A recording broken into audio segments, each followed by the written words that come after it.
Olá a todos, eu sou Rodrigo Guedes, médico oncologista de Salvador, sou o ROG número 04 e estou aqui com meus amigos ROG número 02, o Rodrigo Villarroel, do Rio Grande do Sul, e com o ROG número 05, Rodrigo Munhoz, de São Paulo, do Hospital Sírio-Libanês.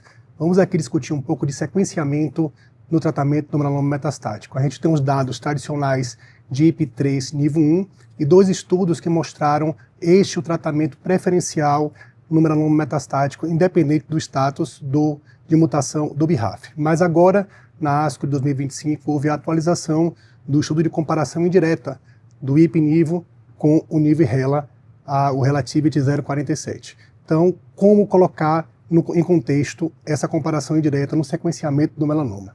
Vamos começar com o Villarroel para falar um pouco do perfil de pacientes com BRAF mutado. Qual seria o seu sequenciamento ideal, Villarroel?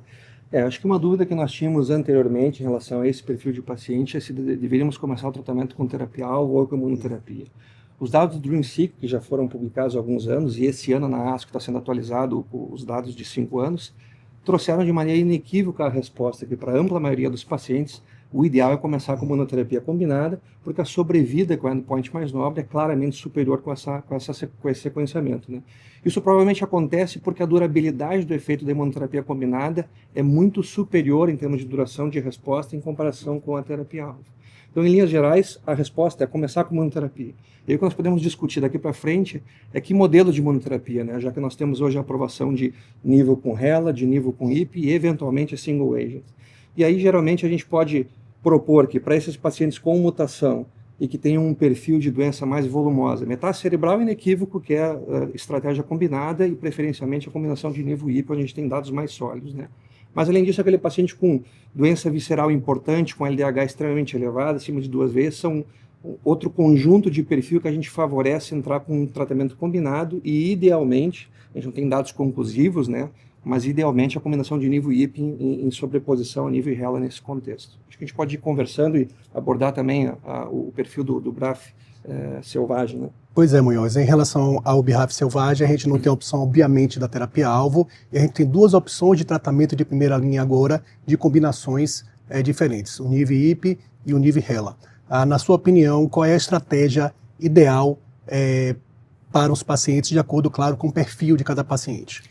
Para os pacientes sem mutação do BRAF, hoje a gente tem 3 alternativas, como Guedes pontuou, 2 combinações e ainda o uso de anti-PD1 em monoterapia. Então, nivo ou pembro em monoterapia, IP-nivo, ou mais recentemente a combinação de nivo e RELA.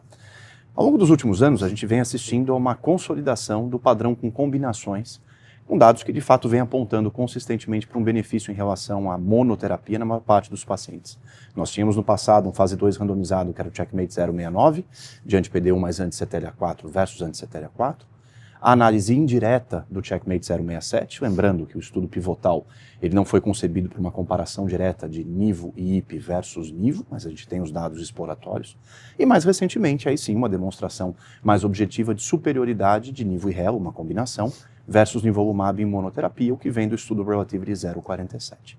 Para pacientes com alto volume de doença, DHL muito aumentado, metástases cerebrais, ou então subgrupos de mucosa ou acral, a tendência hoje é a recomendação da combinação de ipilimumab e nivolumab.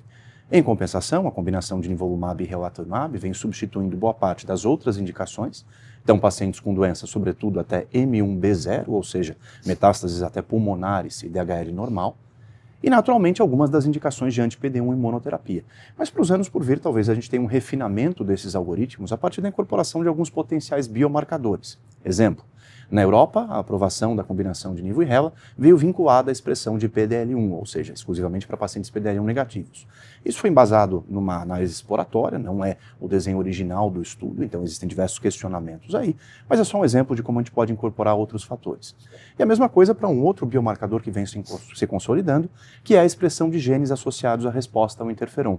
Nós temos dados, sobretudo, de neoadjuvância, mostrando uma atividade muito pronunciada em pacientes PDL1 positivos, interferon gama-sigma signature high com anti-PD1 monodroga. Então a gente ainda tem um terreno a cobrir na seleção de tratamento, mas eu acho que a tendência geral é essa, priorizar para boa parte dos pacientes combinações, e aí, como a gente já discutiu, tanto em outro vídeo quanto aqui, as duas alternativas, mas ainda espaço talvez para anti-PD1 em alguns cenários muito selecionados, e vale mencionar também, para esses potenciais candidatos à monoterapia, pacientes que tenham alto risco de complicação, sobretudo em situações dramáticas, pacientes recebedores de transplante de órgão sólido, e da mesma forma pacientes com condições autoimunes subjacentes, que sabidamente têm um risco maior de complicações e de flare dessa doença reumatológica ou de outra natureza.